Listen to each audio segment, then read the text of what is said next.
Kaole ni eneo la kihistoria la kimataifa linalopatikana katika wilaya ya Bagamoyo katika mkoa wa Pwani nchini Tanzania. Eneo hilo lipo maili 3 mashariki mwa mji wa kihistoria wa Bagamoyo kwenye upande wa fukwe ya bahari ya Hindi. Eneo hilo lina magofu ya kale ya mawe ya matumbawe ya Kiswahili yaliyoanzia kipindi kati ya karne ya 13 na karne ya 16. Baadhi ya magofu yalianza karne ya 13 na ina misikiti miwili na makaburi 30.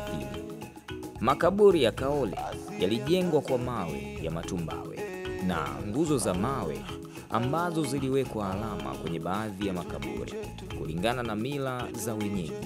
Baadhi ya makaburi ni makaburi ya watawala wa eneo hilo ambao walijulikana kwa jina la diwani. Diwanis wanaaminika kuwa ni kizazi cha Sheikh Ali Muhammad Al-Hatim Al-Barawi. Makumbusho madogo yameanzishwa ambapo baadhi ya mabaki yanaonekana ambayo yalipatikana katika magofu. Eneo hili lilikuwa katika ustawi wa karne ya 18. Ilipata jina la Bagamoyo kama kituo muhimu katika biashara ya msafara, jina ambalo linamaanisha kwamba msaada na kupumzika. Magofu ya Kaole ni mojawapo ya tovuti tajiri zaidi za kihistoria zilizoanzishwa karne ya 13 na 15. Mabaki ya majengo hayo yalijengwa wakati wa utawala wa Sultani wa Kilwa ambaye alikuwa na mamlaka juu ya biashara ya pwani hata kabla ya Bagamoyo kuwa na umuhimu wowote. Vivutio vya utalii huko Kaole ni pamoja na mabaki ya misikiti miwili, huku vivutio vingine ni makaburi 22, safu nene ya mikoko, kisima cha uchawi, jumba la makumbusho lenye vitu vilivyotumika wakati wa ukoloni na bandari ya zamani. Raha ya ngoma ingia ucheze na mgagana upwa hali wali mkavu. Sikutamani kusikia toka kwa wahenga, bali kiguna njia mpaka kilingeni. Godfrey Respius, mtembeza watalii, alitukirimu kwa maji, baraka na kunawa uso kuyaona mema na matamu ya eneo hili. Karibu sana magofu ya Kaole. Bwana asante. Kwema? Kwema. Vipi hali ndugu yangu? Safi, pole safari. Lete hapa, nashukuru Mungu. Karibu sana. Naam. Karibu sana magofu. Asante Temba. Ndio. Balozi wa kujitolea, chetu ni chetu. Haina nini. Leo tumetembelea hapa bwana. Tashukuru, karibu sana magofu ya Kaole na mbele yako ni Godfrey Respius. Okay.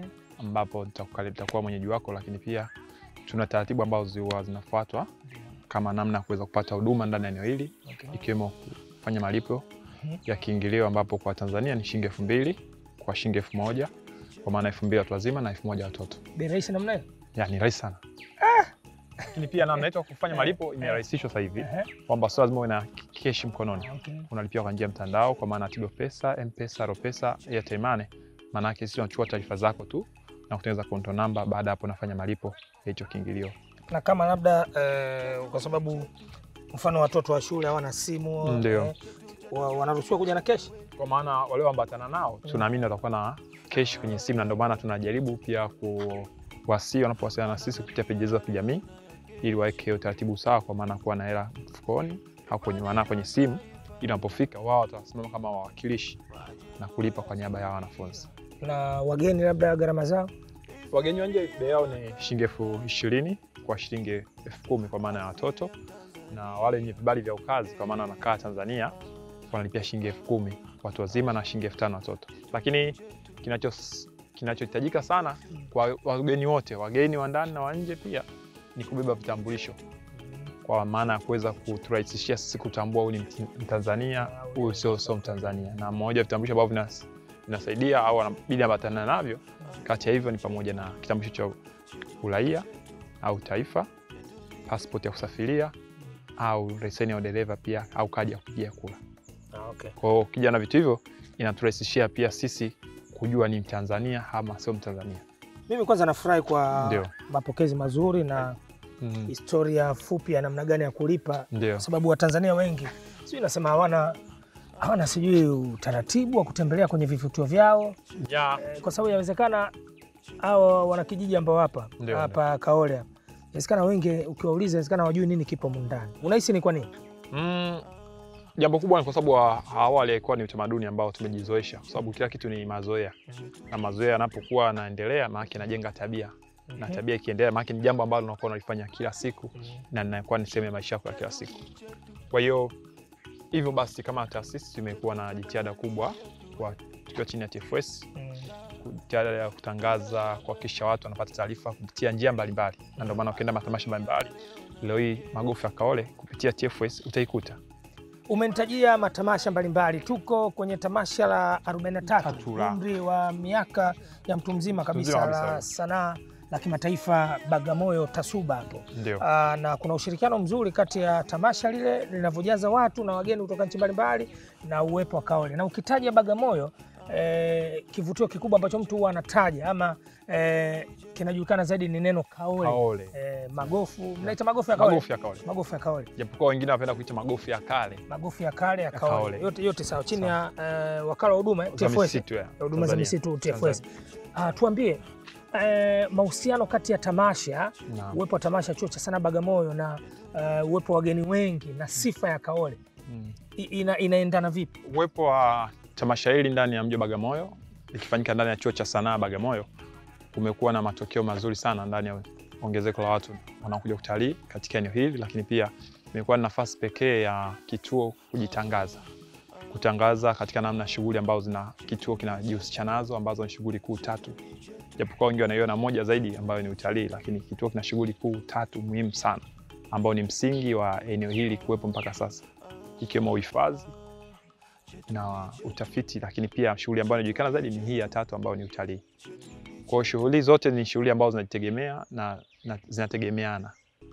Zinategemea katika namna ya kutegemeana, katika namna ya kusaidiana, kuweka umoja na ambao unapekea kuhifadhi haya aliyopo ende kurithishwa kutoka kizazi kimoja kwenda kingine, lakini pia kuweza kurithisha katika namna ya kuwaruhusu watu kutumia eneo hili kama sehemu ya kuweza kutalii na kupata maarifa ambayo maarifa wanapoyapata tunaamini nao wataenda kuwasimulia watu wengine na watu wengine nao watashawishika kuja ndani ya eneo hili.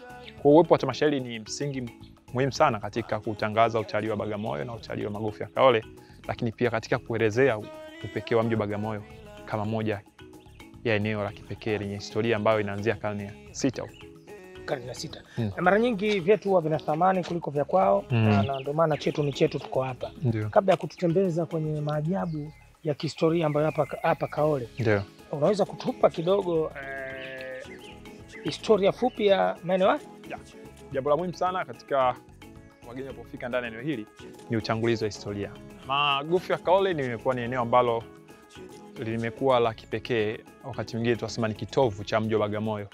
Kwa maana historia ya mji wa Bagamoyo inaanzia kwenye kijiji hiki ambacho awali walikiita jina la Pumbuji, wakiwa na maana ya hali zenye rutuba, kwa lugha ya kigeni tungesema wetland. Kwa hiyo kipindi hicho tunazungumzia upo wa jamii za Wazalamu, Wakwele, Wadoe kama wakazi wa kwanza kuweza kuishi ndani ya maeneo haya ya ukanda wa pwani ya Bagamoyo, lakini wao pia walihamia kutokea maeneo mbalimbali ya ndani au ya bara. Kuna nao waliotokea Unyamwezini, lakini pia kuna waliotokea milima ya Uruguru mkoa wa Morogoro na kuja katika eneo hili.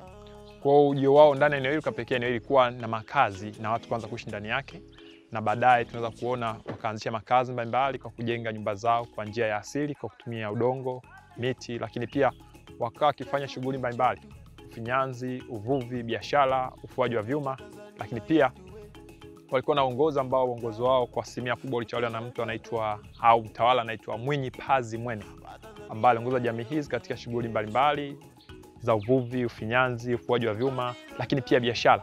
Na biashara hizi pia hakuzifanya peke yao, alizifanya na watu tofauti kutoka ndani ya bara la Afrika na wale kutoka nje ya bara la Afrika. Tuzungumzia watu kutoka bara la Asia, bara la Ulaya, na wengi waliandika mazuri ambayo waliyaona ndani ya Bagamoyo, na si Bagamoyo peke yake, ni ndani ya ukanda mzima wa Afrika Mashariki. Kwa hiyo upekee huu taarifa hizi zikaenea na kuenea, na baadaye kwenye kipindi cha karne ya 13 tumeweza kupokea ugeni mkubwa wa watu kutokea bara la Asia ambao tunaita Waajemi au Washirazi. Ujio wa Washirazi yao ndani ya eneo hili ukapelekea mwanzo wa tamaduni mpya ambazo kuchangamana kwake na tamaduni za Kibantu ama tamaduni za wazawa wa pwani zikapelekea kuzaliwa kwa tamaduni za Kiswahili. Wageni hao walikuja na nini? Walikuja na imani ya dini ya Kiislamu na upekee wake katika mavazi ya hijabu, nikabu, barakashia na kanzu. Haya ndio mapya ambayo walikuja nayo. Sababu na hapo walitambulisha bidhaa mbalimbali ambazo hazikuwa zikipatikana, lakini wakatengeneza ukuaji wa soko la bidhaa mbalimbali ambazo zilikuwa zikipatikana ndani na maeneo yetu ya upande wa Afrika Mashariki. Kwa hiyo ujio wa wageni hawa pia ukaambatana na kuibuka kwa sanaa na teknolojia mpya ya ujenzi, ambao teknolojia hii ni ile ambayo itumia mawe aina ya matumbawe pamoja na miti aina ya mikoko katika kukandarasi au kuyajenga majengo yao na miundombinu mbalimbali ambayo walihitaji katika matumizi mbalimbali, kuzungumzia visima, nyumba pamoja na makaburi. Kwa hiyo ujenzi wa mawe aina ya matumbawe uliambatana pia na matumizi ya miti aina ya mikoko.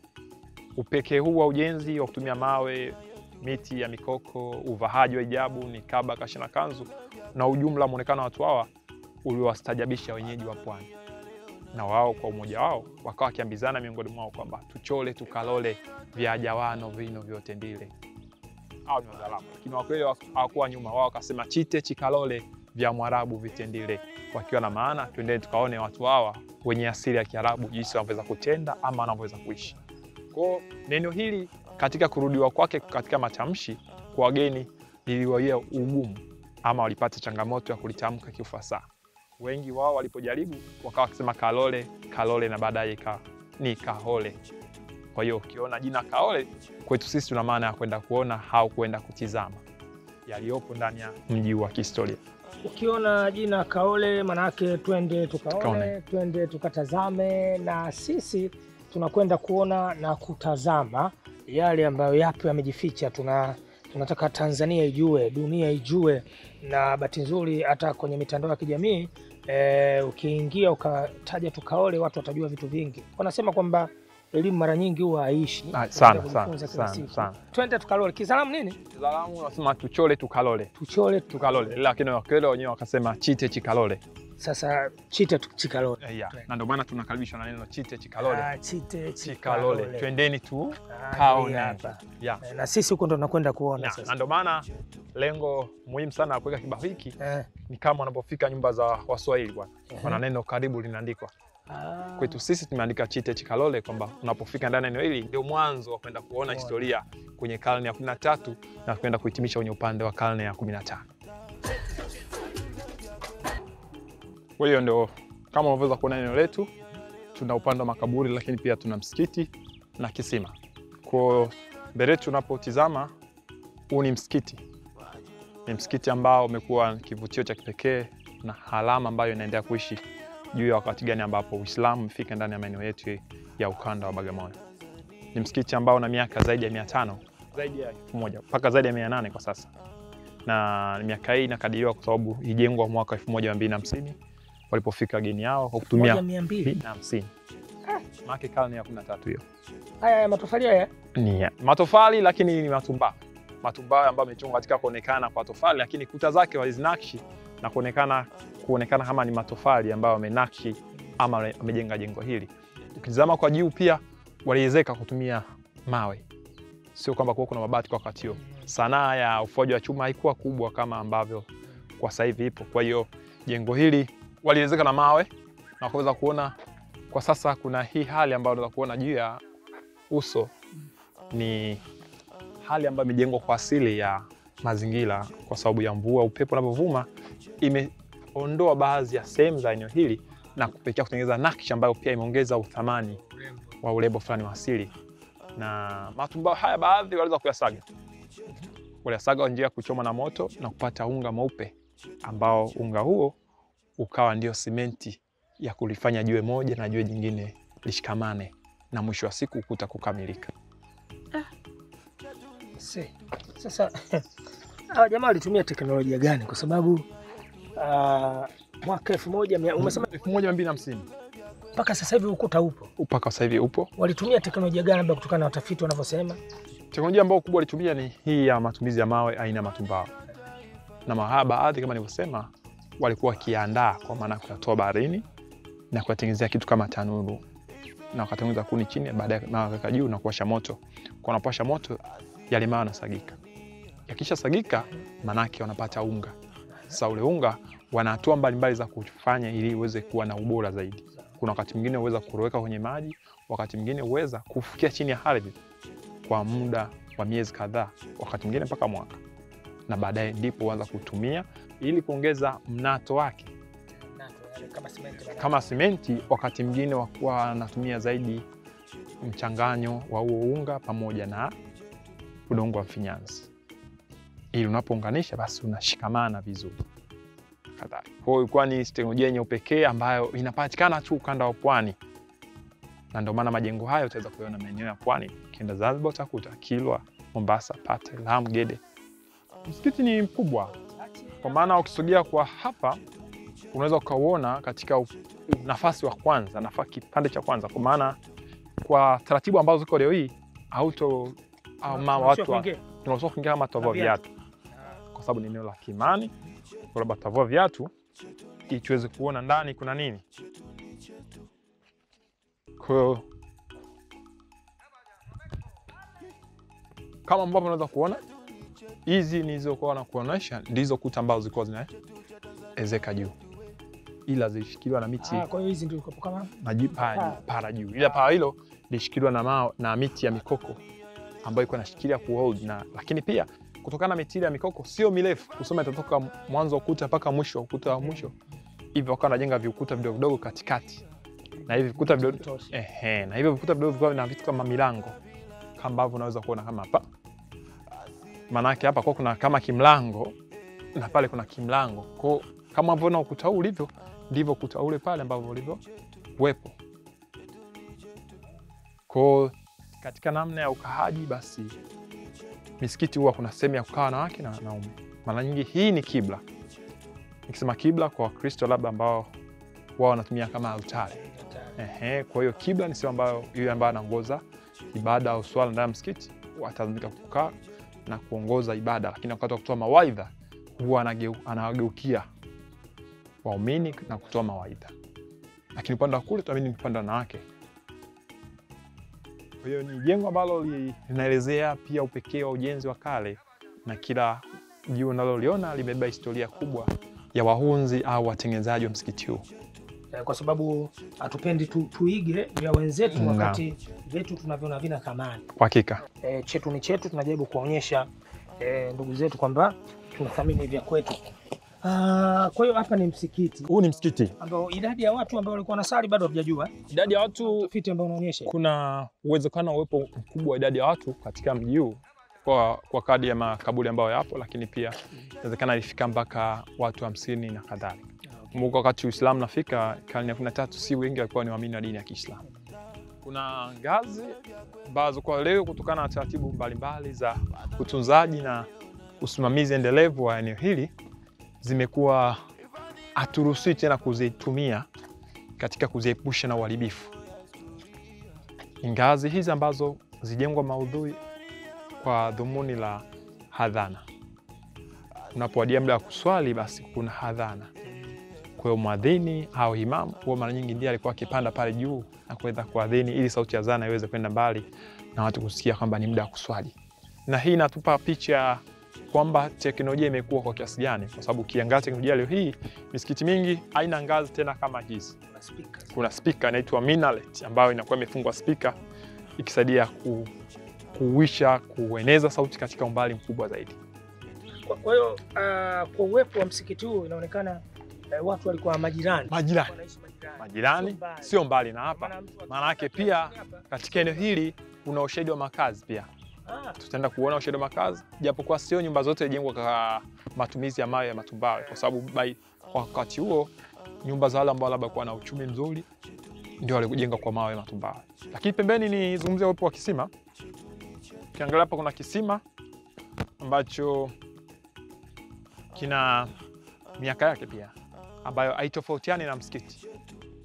Lakini kutokana na historia yake, kutokana na nani alitumia maji haya, tunazungumzia wale maswahaba wa Mtume au waeneza dini au wamisionari wa Kiislamu.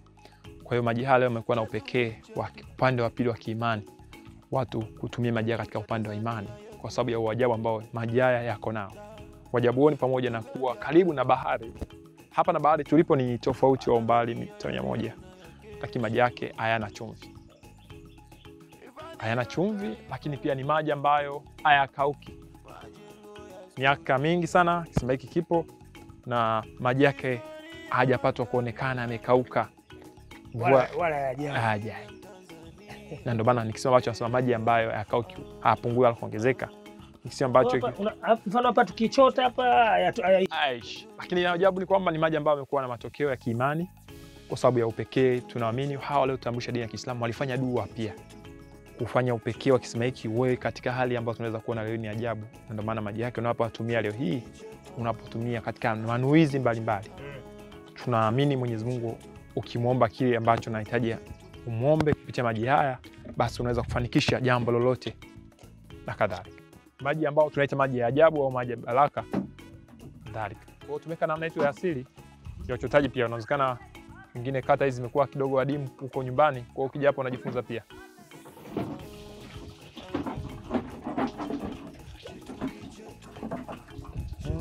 Maji yetu hapa.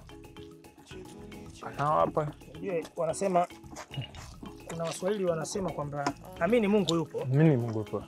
Kama hayupo ukienda asitokuepo ina shida. Kwa unaponao unanuia jambo lote kwa Mwenyezi Mungu, kwamba Mwenyezi Mungu si kimoyo unanuia. Kimoyo. Usahau kunuia kuja magufa wale tena.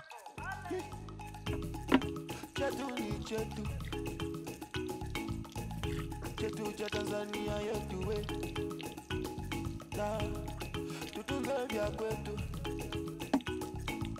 Wa Tanzania ya leo na ya kesho. Hifadhi la taifa.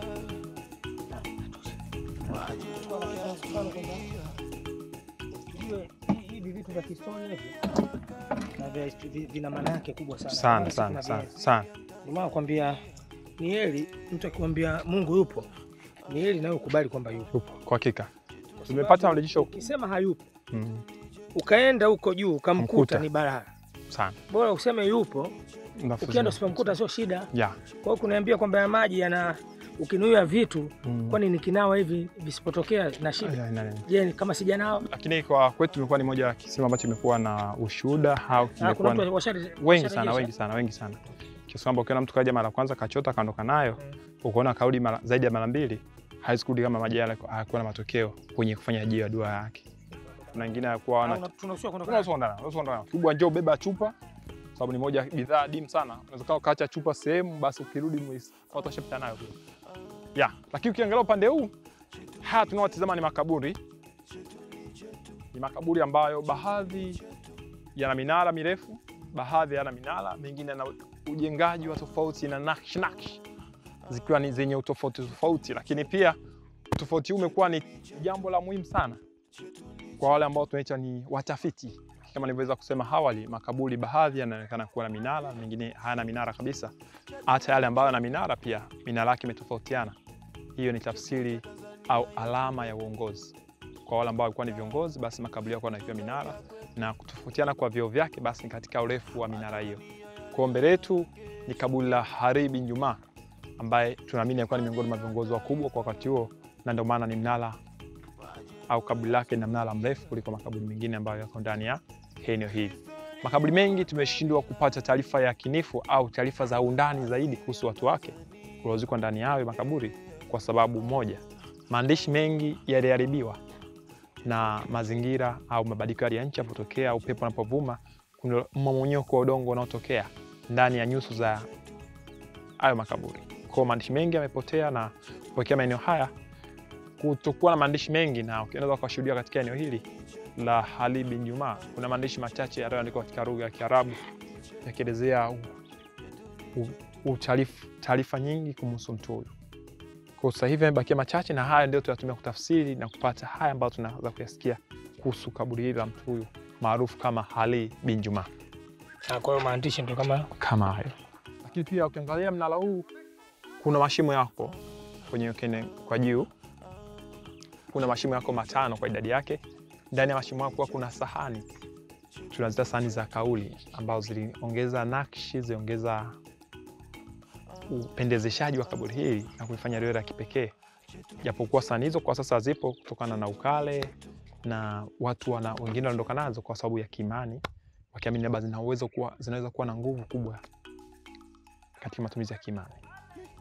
Kwa hiyo kwa sasa hivi mashimo haya yako wazi, na ni moja ya kitu ambacho kinapatikana au unaweza kuja kukiona ndani ya kaburi hili la kiongozi la anaitwa Ali, au wengine huita Imam, wengine huita Sheikh Ali Juma. Lakini kuhitimisha hapo ndio mwanzo wa safari yetu, kwa maana tunaenda kuona kaburi la maarufu sana, wengi wamelifahamu kama kaburi la wapendanao. Kwa hiyo ni kaburi hili ambao tunaita kaburi la wapendanao. Wengi kumtaja mwanamke kama Bi Khadija, wengine Bi Maryam kwa sababu jina lake lilifutika pia, na huku wengine wakisema ni Suleiman, lakini jina lake pia likupatikana kwa sababu kibao chake akikupatikana. Lakini wapendanao hao kisa chao ni kizuri sana, kimekuwa kijenga watu wengi waliopata bahati ya kufika na kuliona na kusikiza kisa kizuri sana cha watu ambao walikuwa ni wawili, mke na mume. Shughuli yao kubwa ilikuwa ni biashara, na walikuwa ni miongoni mwa wakazi wa kigeni waliofika kutoka huko bara la Asia. Lakini katika safari zao za pamoja walipatwa na dhuruba baharini. Dhuruba hile ikapekea wao kuamua jambo gumu ambalo mimi na wewe labda tusingeamua, tungekuwa na wapenzi wetu kuacha safari hiyo. Waliamua kufungana pamoja kwa kilemba ama mtandio, ili wanapoingia kwenye maji kuogelea, wakijaribu kufika ng'ambo au wakisubiri msaada, waweze kupona au kuokolewa pamoja, na kama kufa wafe pamoja. Kwa hiyo jambo hili lilikuwa ni jambo gumu.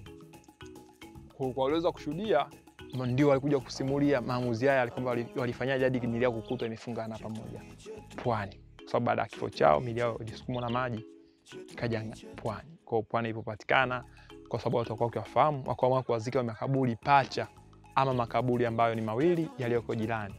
Ukisoma kwa upande wa kule, mwanamke atakuwa yupo upande wa kushoto na mwanaume kuna kulia. Kwa hiyo ni eneo muhimu sana. Mwanaume ni mkono wa kulia, ukisiwa msongo huku kule, mwanamke ni huku. Kwa hiyo imekuwa ni eneo ambalo linakumbusha watu kuhusu namna ya upendo wa kweli unapaswa kuwa. Upendo wa kweli ni upendo wa kutoleana sadaka. Kutoa sadaka si katika namna ya kuwa na matumizi mazuri ya fedha ambazo zipo, isipokuwa hata kipindi ambacho fedha haipo, basi upendo wa kweli endelee kuishi. Ni ambao pia inarudisha watu imani kwamba waende kwa Mwenyezi Mungu, pia hayajalie mahusiano yao yazidi kuwa ni kama Bi Khadija na mumewe, kwamba yadumu hata wakati wa shida watu waweze kusoma pamoja, wakati wa magonjwa waweze kusoma pamoja. Lakini pia kuna watu mbalimbali ambao kwa namna moja ama nyingine wamepoteza matumaini ya kuamini kwamba upendo wa kweli upo ama kuna watu sahihi kwa ajili yao. Kwa ni imani ambao wanaipata kwamba wazidi kumwomba Mwenyezi Mungu afanyie wepesi kupata wale watu sahihi ambao Mwenyezi Mungu hawatengea, ili waweze kuishi nao kwenye wakati wa changamoto na wakati wa furaha. Kwa ile kauli thabiti ya ndoa, mfano ndoa za Kikristo wanaposema mmekubaliana kuishi katika shida na raha, magonjwa sio na furaha, mpaka kifo kitutenganishe. Sasa hawa inaonekana kwa historia yako, kama mwanaume alikuwa na uwezo wa kuogelea akamwacha mwanamke, lakini wao asiwe mbinafsi, yani akutaka neno kifo kitutenganishe. Yeye akasema tutatenganishwa, twende pamoja tuone labda tutapona pamoja, binadamu tutakufa pamoja, kuwatenganisha labda kwa tukio kwa zika tofauti. Ikiwa walisema kwamba tutakwenda pamoja, tukiokolewa tuokolewe pamoja, tukifa tufe pamoja. Kwa hiyo sio kifo kitutenganishe, bali tutakwenda pamoja, tutaokoka pamoja. Sasa hivi kuna ndoa nyingi sana zikifungwa, migogoro kidogo, wanaachana, vitu kama hivyo. Wanakujaga hapa labda wale maane muna walifunga ndoa kuja kuomba dua zao, katika maeneo ambao nahisi ni teule katika watu wengi wanapofanya shughuli zao ya harusi. Basi Magofu kwa imekuwa moja ya eneo pendwa sana kwa watu wengi, kwa sababu kisa ambacho kinajenga na kujenga msingi imara ya familia. Kwa sababu tunaweza kuona matokeo ya ndoa kuvunjika ni yapi, au matokeo ya mahusiano kuvunjika ni yapi. Mara nyingi kwa vijana tunaweza kuona vijana wengi wakipoteza maisha kwa namna ya kujiua, wengine wakipoteza hata mwelekeo wa maisha kupambana tena kwa sababu ya disappointment ambazo wamezipata ndani ya mahusiano. Wengine akikata tamaa ya kuamini watu wengine pia kwamba wanaweza kuwa ni watu sahihi wapo nao. Lakini pia tukiweza kuona ongezeko kubwa la watoto wa mitaani na malezi yasiyo bora ndani ya jamii, ndani ya kizazi chetu ambacho tunategemea tukirithishe yale ambayo ni mazuri. Kwa katika kuhakikisha yale mazuri yanarithishwa ni pamoja na maadili, ili pamoja na tamaduni zetu, ni katika kuhakikisha tunaombea uimara wa familia. Hii imekuwa si katika ndoa wala uongozi, isipokuwa ni katika karama. Historia yake inakimuelezea binti ambaye anaitwa binti Sharifa. Inamkini jina Sharifa au Sharifu isiwe jina geni kuwahi kulisikia. Inaposikia jina Sharifa au Sharifu kwenye historia ya Uislamu, ni jina ambalo lina wahusu wale ambao kwa ni vitukuu wa Mtume Muhammad sallallahu alaihi wasallam, na kwa upekee wao inaaminika kwamba walikuwa na karama ya kufanya mengi ambayo yaliitwa maajabu, ya kufanya mengi ambayo ziliitwa karama pia. Walikuwa na uwezo mbalimbali, historia akisema kwamba walikuwa na uwezo wa kuweza kutabiri mambo mbalimbali, kuwa na maono ya nini kinaweza kutokea. Lakini pia wengine wakiwa ni watu mashuhuri sana ambao waliweza kusaidia watu kutafsiri ndoto zao katika namna moja ndoto hujaelewa, kiwaenda binti Sharifa na kutafsiria jambo hili na hili na kadhalika. Kwa watu wa aina hii, watu ni wasifu wa aina hii upande wa Afrika Mashariki na Afrika kwa ujumla wameanza kuonekana baada ya ujua dini ya Kiislamu. Sasa hata kipindi cha karne ya 13 kwa upande wa Bagamoyo, lakini hapa tunamzungumzia binti kwa jina la Sharifa ambaye alikuwa na karama aina hiyo, aliyefariki akiwa na miaka 14. Na ndio maana tunasema hii imekuwa ni ya kipekee sana, kwa sababu pia kuna baadhi ya simulizi zinasema kwamba hata kile kisima ambacho nakiona kina maajabu yale ni moja ya dua ambayo ilifanywa ni pamoja na huyu binti Sharifa kuhusishwa pia kwenye ufanyaji wa dua kisima kile, na ndio maana kimekaa na maajabu ya leo hii na maji yake kutokauka. Kwa hiyo tunapozungumzia tumerithishwa au tuarithishe, ni kama tuzungumzie tu watu wazima kuambia watoto, hata watoto kuwaelewa watoto pia, kwa sababu tupata wageni wengi wanaotalii ni wanafunzi. Wanafunzi wengi wamekuwa na matokeo chanya kwa kuwashawishi wazazi wao kuja ndani ya mji wa Magofu ya Kaole. Kwa uwepo wa Sharifa pia umekuwa na maana kubwa sana, lakini ni binti ambaye alifariki katika karne ya 13 na kifo chake pia baada ya kufariki vichanga, kimaanisha watoto watatu wengine walifariki. Na ndio maana ndani ya eneo hili kuna makaburi mengine matatu mbali na kaburi lake ambalo ni hili. Kuna kaburi la kwanza hili hapa na makaburi mawili yakiwa upande wa huko, ambao ni haya makaburi matatu ambayo ni ya vichanga ambao walifariki baada ya kufariki, watu wakiamini labda ni haina ulinzi ambao Mwenyezi Mungu alimpa katika nafasi ya umwili wa kibinadamu, kwamba hawamlinde kwenye shughuli zake za kiimani. Lakini pia ukitizama ndani kuna chetezo, kuna uwepo wa marashi mbalimbali ndani ya eneo hili. Watu wamekuwa wakija na kufanya dua ndani ya eneo hili kwa Mwenyezi Mungu kupitia kala ambayo Binti Sharifa pia na wao wafanyiwe pesi. Kwa hiyo hivi chetezo watu wamekuwa kuchoma ubani, na kadhalika. Lakini pia watu wanapochoma ubani au kufanya dua yao huwa wanaambatana kutoa sadaka. Sadaka hiyo ndio matumizi makubwa sana. Wakati mwingine mtu unuia basi sadaka yake, dua yake aliyofanya, basi anachokiwa sadaka kikafanya shughuli gani ndani ya jamii. Kwa maana mara nyingi inalenga kuwasaidia watoto yatima na wale wote ambao wanaishi mazingira magumu. Kwa hiyo imekuwa ni jambo ambalo limewavuta wengi kufika ndani ya eneo hili, na imekuwa ni moja ya maeneo ambayo yanaheshimika pia katika upande wa kiimani ndani ya eneo hili. Labda idadi ya Watanzania ambao wanakuja kutembelea magofu haya Kaole, mwitiko wao, uelewa wao, mnauchukuliaje? Ni wengi kuliko watu wa nje ama tunadharau vya kwetu na kuthamini vya nje? Kwa hakika kuna mabadiliko makubwa. Kuna mabadiliko makubwa ya ongezeko kubwa la idadi ya Tanzania kutembelea ndani ya eneo hili, kiasi kwamba tunapata wengine ambao wanatamani kukaa zaidi na zaidi. Wengine wameshakuja leo, kuja mwezi uliopita, lakini anatamani kuja, anakuwa ni mgeni ambaye tunamuita mgeni mwenyeji tena. Anakuwa analifahamu eneo lakini anapenda kuja na kuishi ndani ya eneo hili.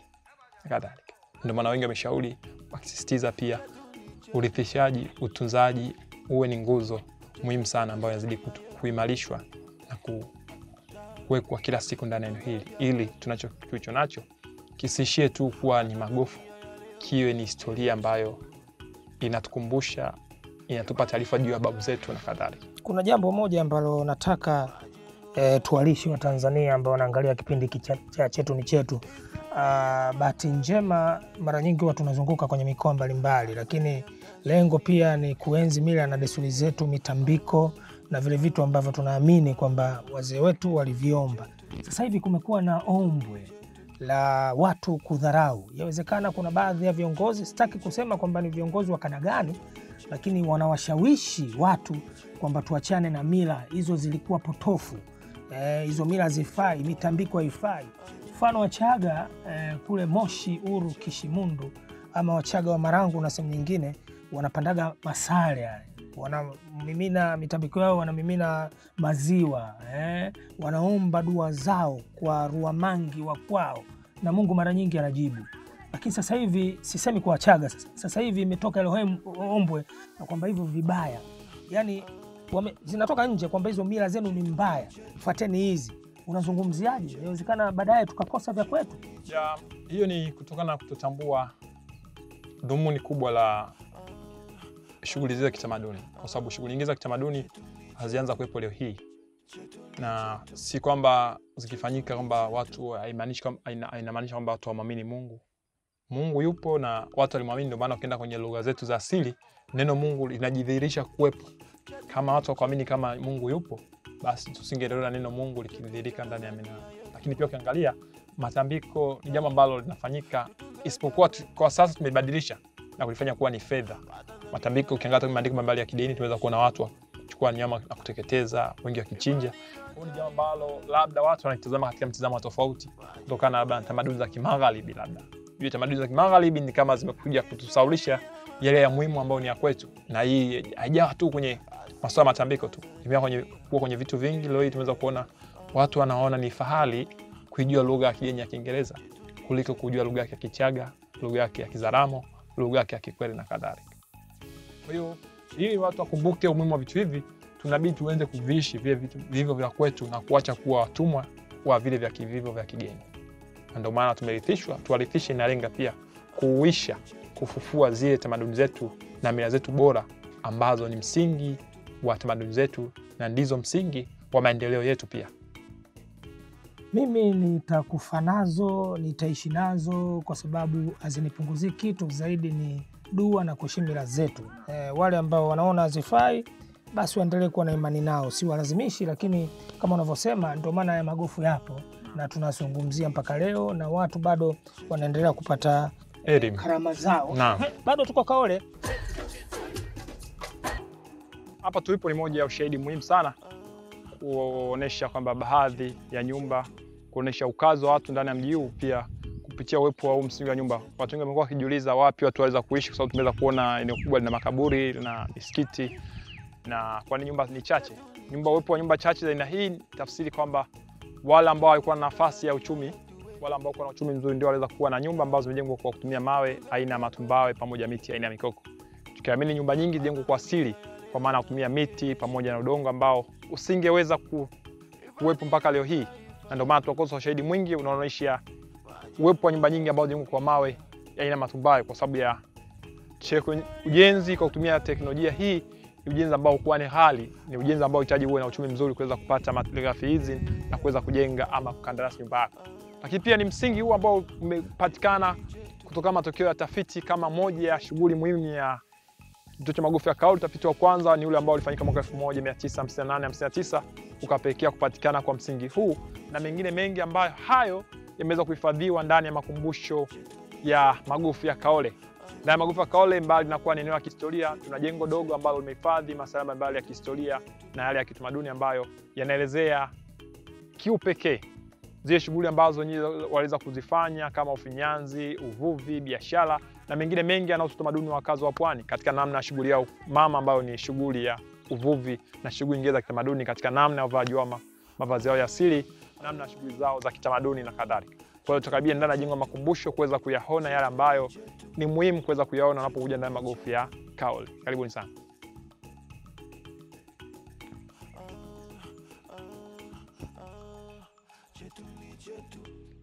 Karibu sana ndani ya magofu ya Kaole. Ni eneo la makumbusho ya kale ambayo ya kale yanayopatikana ndani yake ndio yamepekea kichwa makumbusho ya kale, kwa maana yanabeba historia kubwa ya magofu ya Kaole kwa kuonesha yale ambayo wenyeji wa kanda wa pwani, Wazalamu, Wakwere na Doi waliweza kuyafanya. Kwa hiyo karibuni sana, lakini pia unapoingia ndani ya jengo la makumbusho unashauriwa kutogusa ama kuchukua chochote kama namna ya kutunza na kuhifadhi vilivyomo. Kuuliza maswali ni sehemu muhimu sana kwa mtembeaji wetu anapofika ndani ya magofu ya Kaole. Karibuni sana. Kuna hizo shanga ambazo zinaonyesha kwamba biashara ambazo zilikuwa zikifanyika kwa wakati huo, ipo pamoja bidhaa nyingine ambazo ilikuwa ni shanga ambazo zikiletwa ndani ya bara letu, lakini pia kuna viungo ambavyo pia unaweza kuona vimefanywa hifadhi mzuri sana. Tunachungulia kwa ni vipande, lakini baadhi vimejaribu kuunganishwa na kadhalika. Kuna majagi mengine hapo pia kama hapo unaweza kuviona. Lakini pia kuna masalia ya tondo ambayo yameweza kuhifadhiwa, ambavyo haya ni magamba yake baada ya kumtoa tondo mwenye ndani, kuonesha kwamba tamaduni za pwani pia zimetolewa na matumizi ya vyakula vya bahari ikiwemo tondo ama konokono bahari. Haya ni masuala mengine pia ya mabaki ya jagi ambayo mengi yanapatikana vipande kwa sababu mengi yanakuwa shavunjika. Kwa hiyo tafiti zinazofanyika wanapata vipande na hivyo vipande unavione na kuvistadi zaidi na kuweza kuona hiki ni bakuli, hiki nini na kadhalika. Lakini pia kuna mawe haya, ndio yale mawe matumbawe yakiwa katika muonekano tofauti, na mengine yanakuwa na layer mbalimbali, mengine yanakuwa ni meupe. Sasa hayo meupe ndio baadhi yake yanakuwa nachomwa na kusagwa vizuri na kupatikana unga mweupe, ambao unga huo ndio ikatunga masimenti ya kuunganishia jiwe moja na jiwe jingine kwa kuongezea na udongo wa mfinyanzi. Huo ni unga ambao baada ya yale mawe kusagwa ulipatikana. Kwa unga huo unafikiwa kwenye ardhi kwa kipindi fulani, wakati mwingine huo unalowekwa ndani ya maji na baadaye kuchanganywa na udongo wa mfinyanzi ili kuweka mnato mzuri kwa kuunganisha jiwe moja na jiwe jingine, na baadaye ukuta kukamilika na jengo zima kuwa limekamilika. Kiwango kwa jumla pia ni eneo ambalo nimesema linakuunganisha kwa kukupa taarifa kuhusu baadhi ya maeneo ambayo kwa namna moja ama nyingine yapo na historia inayofanana na magofu ya Kaole. Moja eneo maarufu sana ni hii heritage site yetu ambayo inaitwa Kilwa, ambayo iko Tanzania pia, ambayo ni moja maeneo ambayo pia usanifu wake majengo, tamaduni zake pia zinasadifu ama zinafanana na zile ambazo zinapatikana ndani ya magofu ya Kaole, na ndio maana si ajabu kuiona bango hili ndani ya eneo la magofu ya Kaole na kadhalika. Lakini pia kuna baadhi ya vyombo vingine vipo vikielezea upekee wa wakazi wa pwani katika sanaa yao na teknolojia hii ya ufinyanzi, ikionyesha upekee, ikionyesha vitu mbalimbali ambavyo vipatikana ndani ya eneo hili, vingine vikiwa vinazidi kuhifadhiwa. Kuna taa za asili kama hizi ambazo pia zimekuwa ni moja ya vielelezo muhimu vya kuonyesha vibatari. Kabla vile vibatari vyetu vya mabati, kuna vibatari vilikuwa vikifinyangwa na kuonyesha upekee kwamba teknolojia yetu imeanza kwenye matumizi ya udongo na baadaye kwenda matumizi ya chuma zaidi na kadhalika. Kwa mambo yamebadilika, mambo si tena kama yalivyokuwa zamani, lakini pia hii ni picha ambayo inaonyesha uvuvi kama shughuli ya wakazi wa pwani. Shughuli hii sio lazima uende kuvua baharini, hapana. Shughuli hii imekuwa ikiwaunganisha wakazi wa pwani katika shughuli mbalimbali zinazohusiana na bahari. Wengine wakivua, wengine wakiandaa samaki, wengine wakichuuza samaki, wengine wakijihusisha na utengenezaji wa mitego mbalimbali. Na hapa huu unaweza kuona ni moja ya mtego wa asili ambao kwa pwani tunauita dema. Dema ni mtego ambao unatengenezwa kwa kutumia aidha vitu ambao ni nyavu za chuma au kwa kutumia miti maalum ambayo inatengenezwa katika vidude vidogo na kusukwa katika namna hii, na unakuwa na mlango fulani hapa ambao unaweza kuruhusu samaki kuweza kuingia, lakini inakuwa ni ngumu kuweza kutoka. Mtego huu unatumiwa na watu wengi wakazi wa pwani ambao hawana uchumi mkubwa wa kuweza kumudu bei za vifaa au mitego ya kisasa ya kuvulia samaki. Kwa hiyo wanatumia mtego kama huu na kuweka chini ya bahari, lakini kwa huku chini huwa unafunga mawe ili mtego unapokuwa chini ya maji usiweze kuelea juu, na samaki wakiingia mtu anaweza kuweza kuangalia baada ya siku 2, 3 au baada ya wiki na kukuta samaki, na baadaye kutumia kama kitoweo, kama ni kikubwa zaidi uweza kuuza kwa wafanyabiashara wengine.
chetu ni chetu, chetu ni chetu.